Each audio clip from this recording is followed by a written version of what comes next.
जैसे ही आपने यीशु में विश्वास किया, आपको परमेश्वर का बेटा और बेटी कहने का अधिकार, कहलाने का अधिकार मिल गया। आप परमेश्वर के बेटे और बेटियां बन गए और प्रतिज्ञा के अनुसार आप वारिस बन गए। किस चीज के? आशीषों के वारिस बन गए। तो अब्राहम के ऊपर आशीष है। आशीष 25 तरह की आशीष नहीं होती है, ये एक ही आशीष है।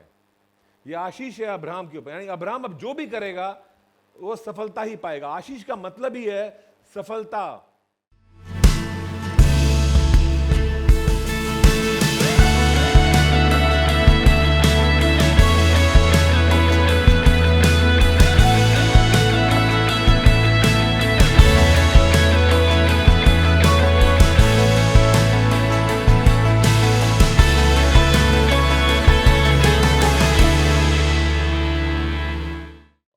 विश्वासों का अधिकार क्या होता है, ये हम समझने की कोशिश कर रहे हैं।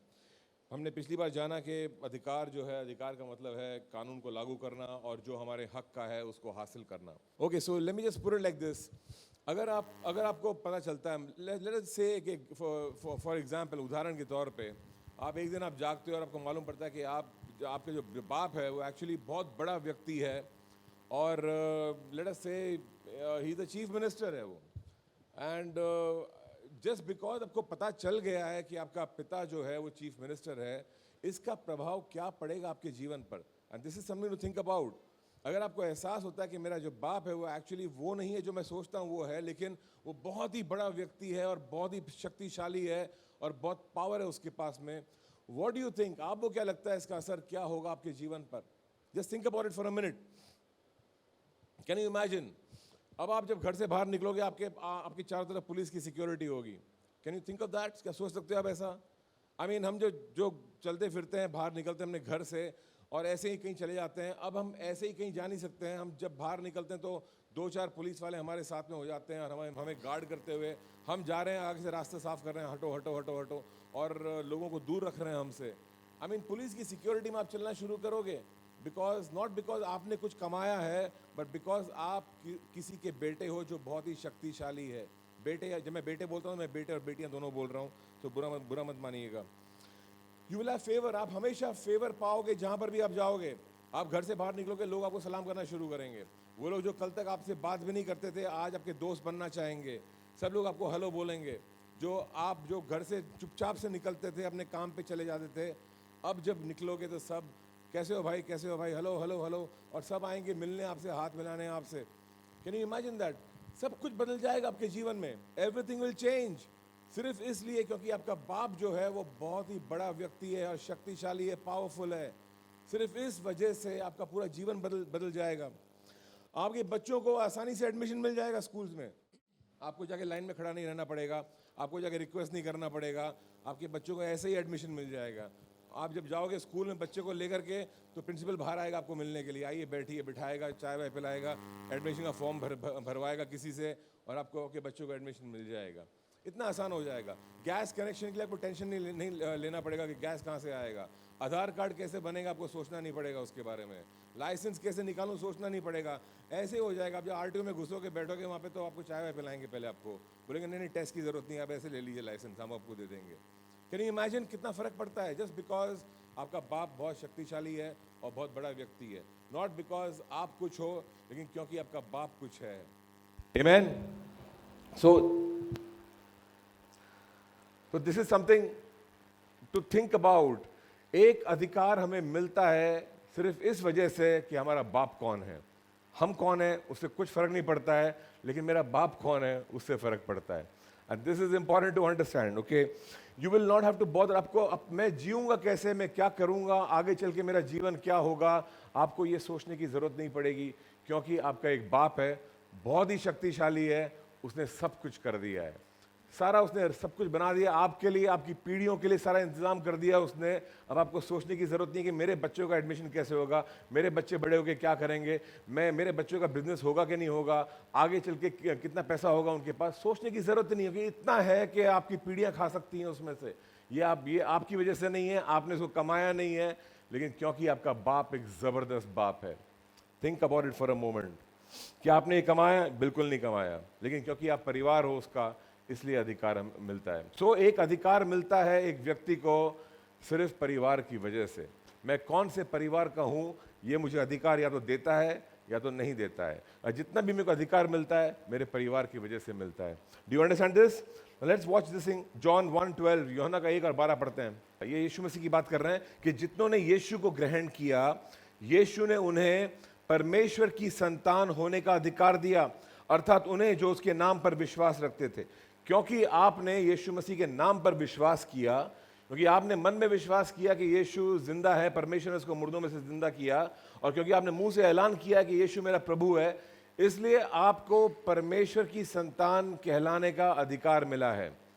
इसका ये ऑर्डिनरी बात नहीं है। परमेश्वर की संतान होने का अधिकार मिला है, इसका मतलब यह है कि आपको एक नया बाप मिला है। Do you understand this?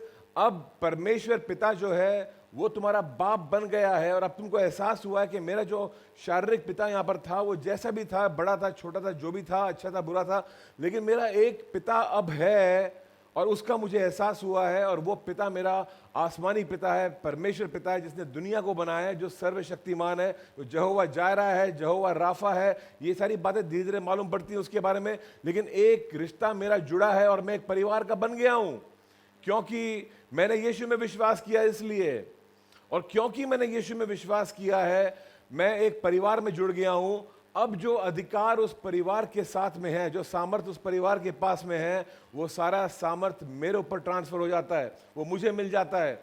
वो अधिकार जो जिसमें मेरा पिता चलता है, अब मैं उस अधिकार में चल सकता हूं।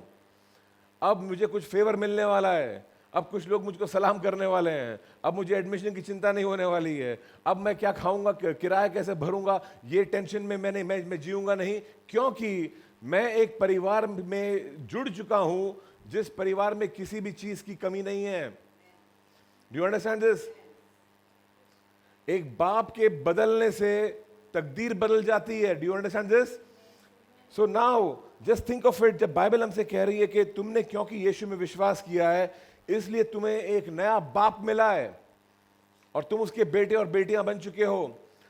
And I want to explain to you कि तुम जितना इस बाप को जानोगे, उसके अधिकार को जानोगे और उस अधिकार को समझोगे, और जितना तुम्हें प्रैक्टिकल मिलेगा उस बाप के ताकत का, उतनी ताकत तुम्हें मिलने वाली है, उतना ही अधिकार तुम्हें मिलने वाला है। और जितनी कम जानकारी हमें होगी हमारे पिता की, उतना कम हमारा अधिकार होने वाला है। अगर मुझे मालूम ही नहीं है कि मैं राशन के ऑफिस में घुसूंगा, बोलूंगा राशन कार्ड दो, तो राशन कार्ड देगा मुझको, मुझे मालूम ही नहीं है ये बात, तो मैं ट्राई भी नहीं करूंगा। मैं डरूंगा, मैं बाहर एजेंट को बोलूंगा मेरे को करा दो ना काम। एजेंट बोलेगा ये पागल आदमी है, मुझसे बोल रहा है काम करने के लिए, इसका बाप चीफ मिनिस्टर है, मुझे इसके पास में आना चाहिए कि मुझे यहाँ पे खड़ा रहने दे भाई। पर इसको पता नहीं इसके अधिकार का। क्यों पता नहीं इसको इसके अधिकार का? क्योंकि इसको पता ही नहीं कि मेरा बाप कौन है और मेरा बाप क्या कर सकता है। इसको एहसास नहीं है इस बात का, या फिर इसको विश्वास नहीं है कि मेरा बाप मेरे लिए करेगा कि नहीं करेगा। Do you understand this? क्या आप समझ रहे हैं इस बात को? सो यूहन्ना 1:12 कहता है कि जिसने यीशु को ग्रहण किया उसे परमेश्वर की संतान कहलाने का अधिकार मिला। हमें एक अधिकार मिला, हम हक से कह सकते हैं कि हम परमेश्वर के बेटे और बेटियां हैं, और उसके बेटे और बेटियां हैं जो सर्वशक्तिमान है। अगर मैं सर्वशक्तिमान का बेटा हूं तो मैं सर्वशक्तिमान से कम नहीं हूं। कि बाप का सारा सामर्थ जो है वो बेटे के लिए है। बाप की जायदाद बेटों के लिए होती है। आमीन? साथ में आप लोग मेरे? इसलिए अपने बाप से झगड़ा मत करना। मैंने एक अच्छा कारण है झगड़ा नहीं करने का। आमीन, hallelujah. So now the question is, सवाल यह है कि पास्टर साहब आप कह रहे हो हमारा बाप सर्वशक्तिमान है, यहोवा राफा है, यहोवा जायरा है, सब चीज़ें मुहैया कराता है, सब चीज़ें हमका इंतज़ाम करता है हमारे लिए, हमारे घर में कोई कमी नहीं होनी चाहिए बिकॉज हमारा पिता वो है। तो अगर मेरा बाप इतना बड़ा है, इतना शक्तिशाली है, तो फिर भी मुझे टेंशन क्यों है? मैं क्यों परेशान हूँ? मैं क्यों गरीब हूँ? मैं क्यों समस्याओं से घिरा हुआ हूँ? और मैं क्यों अब भी एडमिशन के लिए लाइन में खड़ा होता हूँ? अब भी मुझे टेंशन होता है कि मेरे बच्चे स्कूल पहुँच पाएंगे कि नहीं पहुँच पाएंगे, बच्चों की फीस के पैसे होंगे कि नहीं होंगे, किराया भर पाऊंगा कि नहीं भर पाऊंगा, कल पानी आएगा कि नहीं आएगा। ये टेंशन क्यों मेरे जीवन में लगा रहता है? मेरे बच्चे डॉक्टर बन पाएंगे कि नहीं बन पाएंगे, इंजीनियर बनेंगे नहीं बनेंगे, कितना मैं पैसा भर पाऊंगा, उनका हायर एजुकेशन होगा कि नहीं होगा। ये टेंशन क्यों है मेरे जीवन में अगर मेरा बाप इतना बड़ा है तो? This a big question. And I want to say क्यों तकलीफ होती है आपको नौकरी हासिल करने में? क्योंकि आप अपने अधिकार को नहीं जानते हो, और आप अपने अधिकार को जानते भी हो दिमाग से तो उसका इस्तेमाल नहीं करते हो। आपको पता तो है कि मेरा बाप दुनिया को बनाने वाला व्यक्ति है, इसने दुनिया को बनाई, ये जानते हो, ये दिमागी ज्ञान है आपके पास में, लेकिन आप इसका अर्थ नहीं समझते हो कि रोज के जीवन में ये कैसे लागू होता है। क्या मेरे पास में अधिकार है ये कहने का कि मुझे एक मकान की जरूरत है, मकान आ जा? क्या मेरे पास अधिकार है?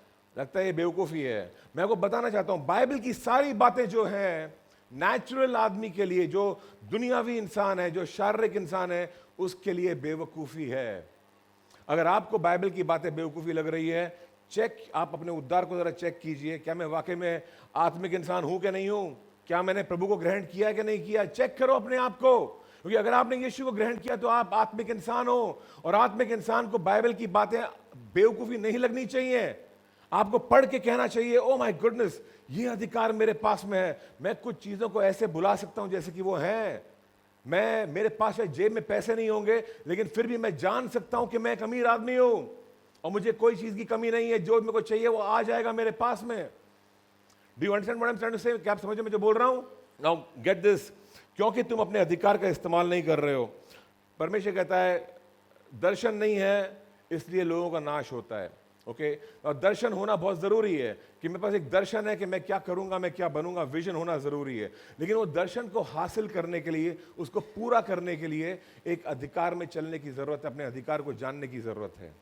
मेरे पास बहुत बड़ा दर्शन हो सकता है, बहुत बड़ा ख्वाब हो सकता है मेरे परिवार के लिए, लेकिन क्या वो ख्वाब जो है, वो जो मैं सोच रहा हूँ, सपने देख रहा हूँ मेरे परिवार के लिए, वो बड़े बड़े सपने, क्या मैं उनको अपनी ताकत में पूरा करना चाहता हूं या क्या मैं अपने पिता के अधिकार में चलना चाहता हूं? That's the question. अगर आप अपनी ताकत में इसको पूरा करेंगे तो आपके ख्वाब इतने जो हैं इतने ही रह जाएंगे। अगर आप अपनी पिता की ताकत में चलेंगे तो इतना ख्वाब भी होगा तो इतना बढ़ जाएगा वो, और बढ़ता ही जाएगा, क्योंकि पिता की ताकत की कोई सीमा नहीं है। Do you understand this?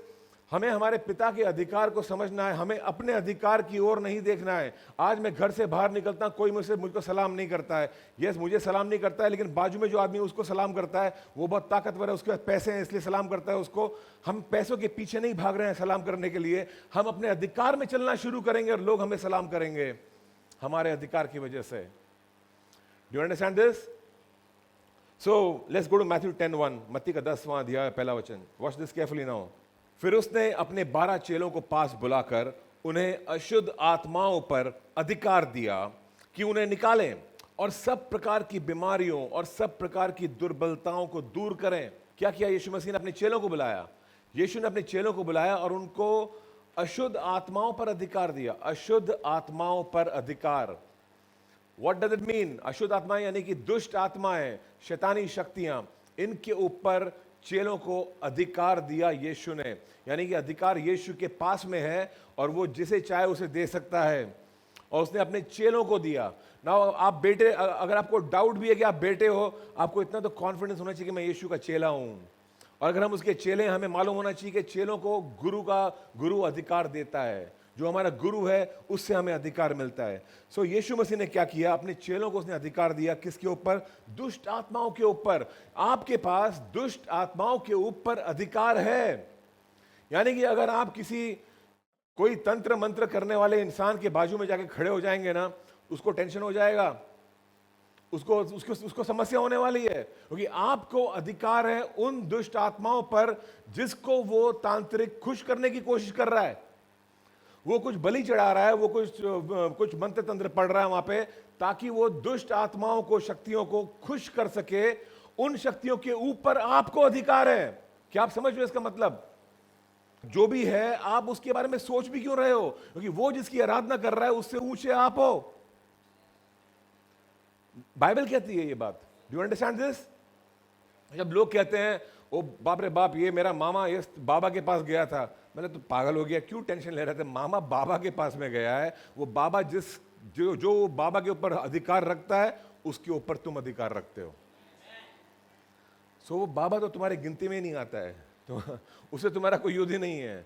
उसके लिए परेशान होने की जरूरत ही नहीं है, उसके लिए चिंता करने की जरूरत भी नहीं है। कौन बाबा, मेरे को नाम भी मालूम नहीं करना उसका, क्योंकि वो है ही नहीं गिनती में मेरे। Do you understand this? So Yeshu Masih ने जो किया है, उसने अपने चेलों को अधिकार दिया दुष्ट आत्माओं के ऊपर और सब प्रकार की बीमारियों और सब प्रकार की दुर्बलताओं को दूर करने का अधिकार दिया है। सब प्रकार की बीमारियां मतलब जो भी बीमारी हो। So you must understand, it's not like के अगर तुम्हें खांसी है, बुखार है, तो मैं तुम्हारे लिए दुआ करूंगा, ठीक हो जाएगा। ओह लेकिन कैंसर है, रुको रुको तुम्हें पास्टर के पास लेके जाता हूं। सब प्रकार की बीमारियों के ऊपर अधिकार। अगर खांसी के ऊपर आपका अधिकार चलता है, तो कैंसर के ऊपर भी आपका अधिकार चलता है। Do you understand? सब बीमारियां और सब दुर्बलताओं के ऊपर अधिकार किसको दिया है? हमें मिला है अधिकार। हम परमेश्वर के बेटे और बेटियां हैं, और जो हमारा पिता करता है, हर वो चीज हम कर सकते हैं, वो अधिकार हमारा है। Do you get this? So this is powerful, because ये अधिकार को समझना एक चीज है, लेकिन इसका इस्तेमाल करना अलग बात है। अधिकार का होना और अधिकार का इस्तेमाल करना, there are two different things. For example,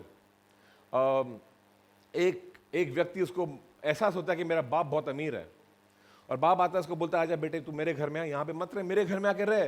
और उसको अपने घर में लेके आता है, बड़ा सा बंगला है, और आप एक छोटी सी झोपड़ी से निकल के बड़े से बंगले में पहुंचे हो, और वहाँ पर नौकर चाकर हैं, सब कुछ साफ सुथरा है, गंदगी जरा भी नहीं है, और आप वहाँ पर हो। बाप बोलता है यहीं पर आराम कर, मैं तो शाम को मिलूंगा। अब आप दिन भर वहाँ पर हो, आपको पता ही नहीं कि मैं क्या करूँ। वहाँ पे फ्रिज है, लेकिन मैं फ्रिज खोलूँ कि नहीं खोलूँ खाना खाने के लिए, आपको पता नहीं है। आपको पता नहीं कि आपके पास अधिकार है, क्योंकि आप बेटे हो। मैं कभी भी फ्रिज खोल के पानी निकाल सकता हूँ, खाना निकाल सकता हूँ, मैं जो चाहे वहाँ पे कर सकता हूँ, मैं जितना चाहे खा सकता हूँ। मुझे टेंशन नहीं है कि कोई मुझे देख रहा है, वहाँ पे नौकर खड़े हैं, लेकिन नौकर मुझे कुछ नहीं बोलने वाले हैं, क्योंकि मैं तो बेटा हूँ। लेकिन पहले दिन आप ये बात नहीं समझेंगे, पहले दिन आप डरेंगे। आपको नौकर देखेगा, आप दोस्ती करना शुरू करेंगे उसके साथ में, और बाप बोलेगा इससे क्यों दोस्ती कर रहा है इससे दोस्ती नहीं करनी, इससे काम करवाना है, तू इसका दोस्त नहीं है, तू मालिक है इस घर का। और do you understand the concept को समझने की कोशिश कीजिएगा। फर्स्ट डे आप वहां पे खुश नहीं रहोगे, आप वहां पे टेंशन में रहोगे कि मैं क्या कर रहा हूं, क्या मैं इस बिस्तर पे बैठ सकता हूं कि नहीं, ये बिस्तर बहुत ही खूबसूरत है, बहुत बड़ा है, क्या ये वाकई में मेरे लिए है, या मुझे नीचे सोना चाहिए, वहां पे बिस्तर खराब हो जाएगा मैं बैठूंगा तो। ये सोफा बहुत ही कीमती लग रहा है, 5-6 लाख का सोफा होगा, बहुत ही कीमती, मैं बैठूं कि नहीं बैठूं इसके ऊपर। आप 4 बार सोचोगे उसके बारे में। बाहर एक गाड़ी खड़ी है, बहुत ही बड़ी और आलीशान सी गाड़ी, आप बोलोगे क्या मैं इसमें जा सकता हूं कि नहीं जा सकता हूं, बिकॉज मैं श्योर नहीं हूं कि क्या ये अलाउड है कि नहीं है। ऐसे ही हम विश्वासों को अभी तक हम श्योर नहीं है, हम जानते नहीं है कि पिता हमें क्या क्या चीजों की इजाजत देता है, कितना कुछ हम कर सकते हैं, हमें एहसास नहीं है इस बात का। तो बाहर एक ड्राइवर खड़ा है, आप जाके उसको बोलोगे नहीं मुझे लिंकिंग रोड लेके जाओ, मैं घूमने जाना चाहता हूँ, या मैं शॉपिंग करनी है मुझे, आप नहीं बोलोगे उसको, बिकॉज डरोगे। बोलते ना नहीं एक काम करो, वो एक रिक्शा बुला दो मेरे लिए, मैं रिक्शे में चला जाऊंगा। आप श्योर नहीं हो कि मैं मांग सकता हूं इतना, का नहीं मांग सकता हूं परमेश्वर से। आप कभी कभी मांगते हो, लगता है मेरे को सिर्फ उतनी चीजें मांगनी चाहिए मेरी जरूरत की, बिकॉज ज्यादा मांगूंगा तो प्रभु देगा नहीं मुझको, क्यों, मेरे को लालच लग रहा है ये चीजें। आई मीन अगर आपका बाप बड़ी गाड़ी में घूम सकता है तो आप क्यों नहीं घूम सकते हो? That is the question. Do you understand this? अगर आपका बाप एक मर्सिडीज में घूमता है और आपको बोलता है ऑटो में जाते, कैसा बाप है ये, अजीब सा बाप है ये। कोई बाप ऐसा नहीं करता है। जो बाप इस्तेमाल करता है, बेटा भी इस्तेमाल करता है घर के अंदर। क्या आप समझ रहे हो इस बात को? जो आपका पिता, आसमानी पिता है, जो हक उसका है, और जिस तरह वो जीता है, वो हक हमारा भी है। उस तरह से हमें भी जीना है। समस्या कहां पर है? परमेश्वर ने खोल दिया अपनी तरफ से। समस्या यह है, आप अपने अधिकार को जानते नहीं हो। आपको पता नहीं मैं क्या मांग सकता हूं मेरे परमेश्वर से। आपको पता नहीं कि मैं कैसे जी सकता हूं, क्या मेरे अधिकार में आता है, क्या मेरे अधिकार से बाहर है। और आपको लगता है हर अच्छी चीज जो है मेरे अधिकार के बाहर है। किसने कहा आपसे? शैतान ने कहा आपसे। कान भरे आपके, तेरा इस पे हक नहीं है, तेरा इसके ऊपर हक नहीं है। Do you understand this? क्या आप समझ रहे हैं इस बात को? आमेन। स्मॉल थिंग, वाईफाई का इस्तेमाल करना। आई मीन ये तो कोविड आया, और बिकॉज ऑफ कोविड और लॉकडाउन की वजह से सबके घरों में वाईफाई लग गए, वरना हम ये सोच भी नहीं सकते थे कि हमारे घर में वाईफाई होगा, वाईफाई का कनेक्शन होगा, राउटर होगा हमारे घर में। सोचते नहीं थे। हमें लगता था वो महीने का 500-600 रुपया देना बेवकूफ़ी है, ये लगता था। अब नहीं लग रहा है, अब दिमाग खुल चुका है। अब लॉकडाउन नहीं आने वाला है, फिर भी वाईफाई हमने कटवाया नहीं है, रखा हुआ घर पे। क्यों रखा हुआ है? दिमाग खुल गया है। ये 500 खर्चा करके भी मैं जी सकता हूं, इस चीज के ऊपर मेरा हक बनता है। मुझे पड़ोसी से पासवर्ड मांगने की जरूरत नहीं पड़ती है। मैं खुद का पासवर्ड है मेरे पास में, मैं उसका इस्तेमाल कर सकता हूं। थोड़ा दिमाग खुल गया है। क्या मेरे साथ में हो? थोड़ा सा आप अपने अधिकार को समझ चुके हो, आप सबको समझ में आ गया कि उतनी तनख्वाह है मेरी, लेकिन मैं एक राउटर लगा सकता हूं मेरे घर में, एक कनेक्शन ले सकता हूं मेरे घर में, और वो उस तनख्वाह में एडजस्ट हो जाएगा जो पहले लगता था कि नहीं होगा। किसने कहा आपको नहीं होगा? शैतान ने कहा आपको नहीं होगा, आपने विश्वास किया उसकी बात पर। क्या आपके पिता ने कहा था आपको नहीं होगा? नहीं कहा था आपको उसने। आपने क्या पिता से मांगा था? नहीं मांगा था, आप समझे नहीं थे, लेकिन पिता ने ऐसा माहौल होने दिया आपके चारों तरफ जिससे आपका दिमाग खुला, आपको एहसास हुआ मैं ये भी कर सकता हूं। ऐसे ही बहुत सारी दूसरी चीजें जो आप कर सकते हैं, आपने सोचा नहीं उसके बारे में, क्योंकि आप समझे नहीं अपने अधिकार को, क्योंकि आप अपने पिता को ठीक से जानते नहीं हो, क्योंकि आप अपने पिता के साथ में उठते बैठते नहीं हो, चलते फिरते नहीं हो, बातचीत नहीं करते हो, जानने की कोशिश नहीं करते कि मेरा पिता जीता है तो कैसे जीता है, करता तो क्या करता है वो, और कैसे इतना अधिकार है उसके पास में, और कैसे ये यीशु मसीह जो पृथ्वी पर आया पूरी तरह से मनुष्य बनकर, सुतार का बेटा, अपने डैडी के नीचे कारपेंटरी कर रहा है, जी रहा है, बड़ा हो रहा है, और फिर एक दिन वो रेगिस्तान में पाता है अपने आप को, जहां पर 40 दिन उसका इम्तिहान हो रहा है, और शैतान आके उसको बोल रहा है तू तो खुदा का बेटा, अगर तू है तो पत्थर को रोटी में बदल दे। शैतान जानता है कि यीशु ये कर सकता है, उसको मालूम है कि यीशु के पास ये अधिकार है, और यीशु भी जानता है उसके पास में अधिकार है। बोलता है कि मैं क्यों इस्तेमाल करूं इस चीज के लिए मेरे अधिकार को, मैं जानता हूं मेरा अधिकार कहां पर इस्तेमाल करना है मुझे, मैं हर फालतू जगह पे इस्तेमाल नहीं करने वाला हूं उसको। वो बात अलग थी, लेकिन यीशु जानता था अपने अधिकार को, क्योंकि वो अपने पिता को जानता था, क्योंकि वो अपने पिता को जानता था। डू यू अंडरस्टैंड कितना जरूरी है हमारे लिए पिता को जानना, क्योंकि हमारा अधिकार आता है हमारे पिता से। मैं पिता को नहीं जानता हूं, मैं अपने अधिकार को भी नहीं जानता हूं, मैं सब कुछ अपनी ताकत में करना शुरू करता हूं, क्योंकि मुझे पता ही नहीं कि मैं बोल दूंगा तो हो जाएगा। We don't know it. मैं बोल दूंगा तो हो जाएगा, क्योंकि हमारा पिता बोलता है तो हो जाता है। उसने कहा रोशनी हो तो रोशनी हो गई। मेरा पिता का कार्य करने का तरीका फर्क है और मेरा कार्य करने का तरीका फर्क है, और मैं पिता को बोल रहा हूं पिता मुझे आशीष दे, मेरे तरीके के ऊपर आशीष दे, और पिता बोलता है तेरे को तेरे तरीका इस्तेमाल करने की जरूरत नहीं है, क्योंकि ये मेरा घराना है, मेरे घराने के तौर तरीके फर्क हैं। तेरे झोपड़े के तौर तरीके फर्क थे और मेरे घराने के तौर तरीके फर्क हैं। तू यहां पर अपनी ताकत पे निर्भर होता था, यहां पर हम बोलते हैं हो जाता है। तो क्यों परेशान हो रहा है इतना? बोल देगा हो जाएगा। Hallelujah. Now watch this, think of a policeman। एक पुलिसमैन के बारे में सोचो, नया नया आया है, आरटीओ वाला, स्कूल से कॉलेज से बाहर निकला, ग्रेजुएट होके पहली बार वर्दी पहन के आ रहा है मैदान में। उसको मालूम है पुलिस वाला है, अधिकार है मेरे पास में, वर्दी पहनी तो अधिकार है मेरे पास में, सीटी भी है, डंडा भी है, बहुत खुश है, आता है रोड पे। जब तक वो अपना हाथ दिखाएगा नहीं गाड़ियों को, गाड़ियां रुकने वाली नहीं है। वो वर्दी पहन के वहां पे इतराता रहे, घूमता रहे कि हाँ वर्दी है, पुलिस वाला, पुलिस। क्या फायदा होगा उसका? उसको अधिकार पता ही नहीं कि मेरा पुलिस वाला होने के नाते मेरा अधिकार क्या है। किताबों में बहुत कुछ लिखा होगा, पढ़ा बहुत कुछ है, लेकिन प्रैक्टिकल नॉलेज नहीं है, मैदान में आके नॉलेज नहीं है, ज्ञान नहीं है। विश्वासियों का वही हाल है, बाइबल पढ़ लिया, सरमन सुन लिया, लेकिन जब मैदान में उतरते हैं पता नहीं कि मेरा अधिकार क्या है, पता ही नहीं मेरा अधिकार क्या है। मैं नौकरी को बुला सकता हूं, पता ही नहीं मेरा अधिकार क्या है, पता ही नहीं मुझको मेरा अधिकार क्या है। क्यों पता नहीं अधिकार क्या है? क्योंकि अधिकार का इस्तेमाल नहीं किया है। जितना अधिकार का इस्तेमाल करते हो उतना और पता चलता है कि मेरा अधिकार और कितना है। सो ये पुलिस वाले जब पहली बार अपना हाथ दिखाता है और गाड़ियां रुकती है तो उसके मन में कुछ हलचल सी होती है, रुक गई गाड़ी, अब कॉन्फिडेंस आ गया है, रुक जाती है गाड़ी जब मैं हाथ दिखाता हूं। फिर 5-6 बार हाथ दिखाएगा, ऐसे ही थोड़ा सा एक्स्ट्रा भी कर देगा शायद रोकने के लिए। हाँ, अब कॉन्फिडेंस आ गया कि मैं हाथ दिखाता हूं तो गाड़ियां रुकती हैं। ऐसे ही कुछ कॉन्फिडेंस हमको चाहिए अशुद्ध आत्माओं के ऊपर। जब पहली बार अशुद्ध आत्मा को निकालोगे आप डरोगे कि निकलती है कि नहीं निकलती है पता नहीं है, पर जब ट्राई करोगे तो आपको एहसास होगा कि जब मैं बोलता हूं उसको जाने के लिए तो ये व्यक्ति जिसके अंदर दुष्ट आत्मा ये थोड़ा, अब आपको कॉन्फिडेंस आता है कि हाँ मेरे बोलने से कुछ होता है, ये सिर्फ किताबी बातें नहीं है। यूसी लेकिन हमने प्रैक्टिस नहीं किया है, हम कहीं पे गए भी नहीं है ये सोच करके शायद यहां पर पिता मुझको मिलाएगा किसी आदमी से जिसके अंदर अशुद्ध आत्माएं होंगी, और फिर जो अधिकार मुझे मिलता है बाप का बेटा होने के नाते मैं उस अधिकार का इस्तेमाल करूंगा। तो हमारी दुआ भी नहीं है, वो हमारी प्रार्थना सिर्फ गैस के लिए है, और पिता बोलता है इसके लिए क्या दुआ कर रहा है, तेरा मुख्य अधिकार है उसको तो इस्तेमाल कर, मैं तेरे को अधिकार दिया है दुष्ट आत्माओं पर। अगर तू दुष्ट आत्माओं को काबू में नहीं ला सकता है तो वो गैस के सिलेंडर को भी अपने घर में नहीं ला पाएगा। अगर तू अपने अधिकार को, दुष्ट आत्माओं के ऊपर तू अपने अधिकार को नहीं समझता है, तो गरीबी के ऊपर भी अपने अधिकार को नहीं समझ पाएगा। I want to tell you something, गरीबी को दूर करना और कठिन है, दुष्ट आत्माओं को अपने काबू में लाना बहुत आसान है। अगर तुम आसान काम नहीं कर पाओगे, वो कठिन काम भी नहीं कर पाओगे। दुष्ट आत्माओं को अपने काबू में लाना इज द इजीएस्ट थिंग। उसको सिर्फ हाथ दिखाओगे, गाड़ी रुक जाती है, इतना आसान है ये। हाथ दिखाया, गाड़ी रुक गई, कितना आसान है। ये मेरा अधिकार है, ये बेसिक अधिकार है एक ट्रैफिक वाले का।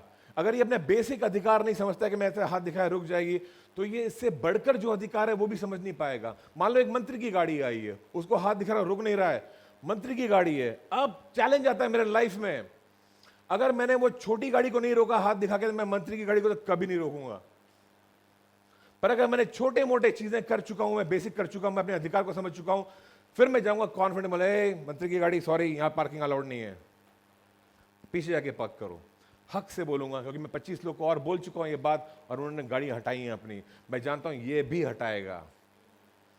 मैं 25 दुष्ट आत्माओं को निकाल चुका हूं, मुझे मालूम है कि बीमारी की दुष्ट आत्मा भी जाएगी।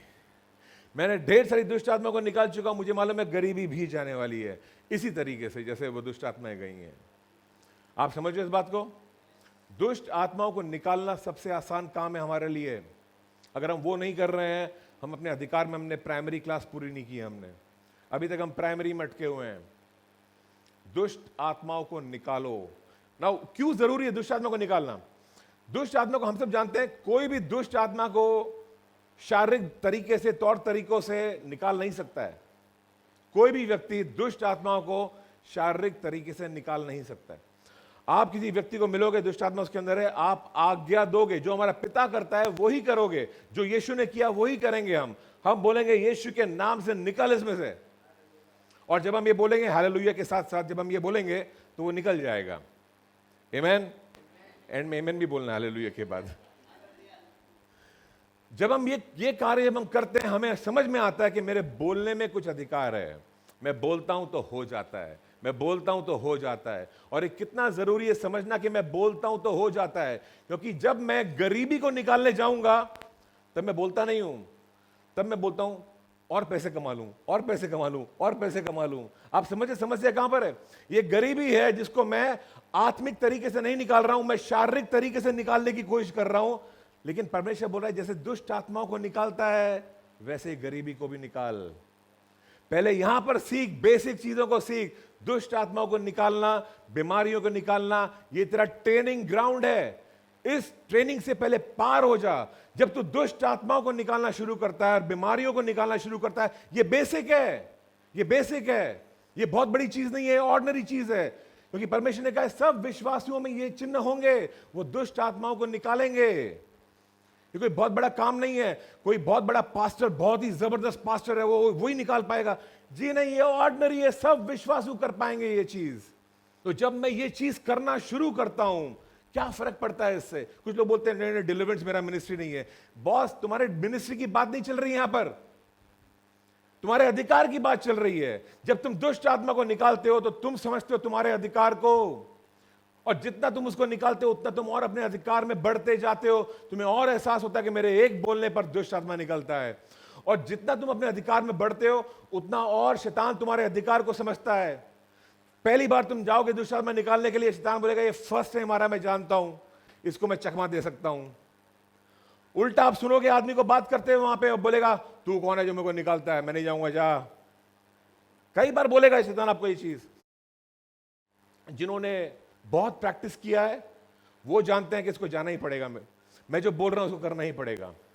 जिन्होंने बहुत प्रैक्टिस नहीं किया है वो डर जाएंगे, पास्टर के पास भागेंगे, बोलेंगे पास्टर उसको बोला जाने को नहीं जा रहा है वो, क्योंकि प्रैक्टिस नहीं है हमारे पास में, प्रैक्टिस नहीं है। So start practising it. जितना आप प्रैक्टिस करोगे उतनी आपकी ताकत बढ़ने वाली है। लाइक डंबल्स, आप जितना वेट वजन उठाते हो उतनी आपकी ताकत बढ़ती है। 50 किलो, 100 किलो, 500 किलो जितना उठाओगे उतने आपके मसल्स बढ़ने वाले हैं। जितनी दुष्ट आत्मा को निकालोगे उतना आपका अधिकार बढ़ने वाला है। Why is it necessary? रोज के जीवन में क्यों नेसेसरी है? ये सिर्फ दुष्ट आत्मा को निकालना नेसेसरी नहीं है, ये तो निकल ही जाएंगी, ये तो और तो प्राइमरी क्लास है। इसके बाद में आपके सामने आता है और बड़ी चीजें जिंदगी की। जैसे कि घर में झगड़ा चल रहा है, अब इस झगड़े को दूर करना है, कैसे दूर करेंगे? अब हम जो झगड़े को जो दूर करना है, मुझे लगता है कि मैं जीत जाऊंगा तो झगड़ा खत्म हो जाएगा, और हम समझते नहीं है कि ये शैतान का झूठ है। अगर मैं झगड़े में जीत गया तो झगड़ा खत्म नहीं होता है, बल्कि मेरे रिश्ते और खराब हो जाते हैं। झगड़े में कोई भी जीतता नहीं है, रिश्ते खराब ही होते हैं, और जो हारता है उसके दिल पे चोट लगती है जबरदस्त। हम इस बात को समझे नहीं है। लेकिन जीत कर झगड़े खत्म नहीं होते हैं, हमें उस दुष्ट आत्मा के विरुद्ध आना है जो झगड़े लेकर के आया हमारे घर के अंदर। हमें उस दुष्ट चीज के विरुद्ध आना है, और जैसे हमने दुष्ट आत्मा को निकाला है बोलकर, हम इस झगड़े को भी खत्म कर सकते हैं बोलकर। एक दूसरे को बोलकर नहीं, उस झगड़े की आत्मा को बोलकर कि दूर हो मेरे जीवन से, मुझे तू नहीं चाहिए, तेरे साथ में मेरा एक रिश्ता था कभी, अब नहीं है, अब तू मेरा दोस्त नहीं है, निकल मेरे घर से बाहर, निकल मेरे जीवन से बाहर। मैं झगड़ा करूंगा नहीं, तू, मैं तेरा दोस्त नहीं हूं, तू मेरे गले में हाथ रख ले, मैं झगड़ा नहीं करने वाला हूं, जा। Do you understand this? दुष्ट आत्मा को निकालने का मतलब यह नहीं है कि मैं मेरे बीवी में से या पत्नी में से दुष्ट आत्मा को निकाल रहा हूं, जी नहीं। वो दुष्ट आत्मा जो इस वक्त मेरे घर पे राज कर रहा है और मेरे घर में झगड़ा लगाया हुआ है, मैं उसको बाहर निकाल रहा हूं, और मैं उसको बोल रहा हूं मैं तेरा साथी नहीं बनने वाला हूं इस झगड़े में। यानी जो तू मुझको बोलता है करने के लिए, मैं नहीं करने वाला हूं। मैं ईंट का जवाब पत्थर से नहीं देने वाला हूं, मैं दूसरे गाल पे थप्पड़ नहीं मारने वाला हूं, मैं तुम्हें पूरा तुम्हारे चिट्ठा बना के नहीं सुनाने वाला हूं कि तुमने कितना बुरा किया मेरे साथ में, मैं ये नहीं करने वाला हूं। और जब मैं कोऑपरेट करना बंद करता हूं उस दुष्ट आत्मा से, वो झगड़ा शांत होता है मेरे घर पे। मैंने क्या किया? मैंने अपने अधिकार का इस्तेमाल किया है। पहले मेरे पास अधिकार नहीं था, ये पहले वो दुष्ट आत्मा मेरे ऊपर अधिकार रखता था, बोलता झगड़ा कर, मैं करता था। अब अधिकार मेरा है, मैं बोलता मैं तेरी बात नहीं सुनूंगा, तू मेरी बात सुनेगा। कहां पे सीखा मैंने ये? नॉर्मल लाइफ में दुष्ट आत्मा को निकालते निकालते सीखा कि जब मैं बात करता हूं तो चीजें हो जाती हैं, जो मैं ऑर्डर करता हूं, कमांड करता हूं, वो चीजें हो जाती हैं। क्या आप समझ रहे हो जो बोल रहा हूं? सो सेम थिंग, पुलिसमैन आ गया वर्दी पहन के, हाथ दिखाया, तब मालूम पड़ा गाड़ियां रुकती हैं। ओके, अब दूसरे से हाथ दिखाएगा, गाड़ियां रुकती हैं, गाड़ियां रुकती हैं। वेरी हैप्पी कि गाड़ियां रुकती हैं। यू सी, कंटिन्यूसली दुनिया के लोग जो हैं अपने अधिकार को पुश करते रहते हैं, ट्राई करते रहते हैं, ये हो जाएगा, वो हो जाएगा। कल अगर आपको कोई मंत्री बना दे, आप कुछ नहीं कर पाओगे, क्योंकि आप मंत्रियों के अधिकार को नहीं जानते हो। लेकिन वो मंत्री अच्छी से जानते हैं, मैं गद्दी सीट पे बैठते ही, मैं पावर में आते ही, मैं पुलिस चौकी में घुस के सबको बोलता हूं खड़े हो जाओ, सलाम करो मुझे। आप ऐसा नहीं करने वाले हो, क्योंकि आप जानते नहीं हो कि आपके ये बोलने से बोलो उन लोगों को करना पड़ेगा। आप जानते नहीं हो इस बात को, लेकिन वो जानता है इस बात को अच्छी तरह से। दुनिया के लोग अपने अधिकार को जानते हैं, अपने अधिकार को खोज रहे हैं। विश्वासु अपने अधिकार को समझे नहीं है और खोज भी नहीं रहे हैं, और हम अटके हुए हैं, थोड़ा दुनिया में, थोड़ा प्रभु में, थोड़ा दुनिया में, थोड़ा प्रभु में। हम दुआ तो कर रहे हैं, प्रभु मेरी हेल्प कर, हेल्प कर। प्रभु बोलता है मैं तेरे को अधिकार दिया है, तू कर ले, बोल, हो जाएगा तेरे लिए।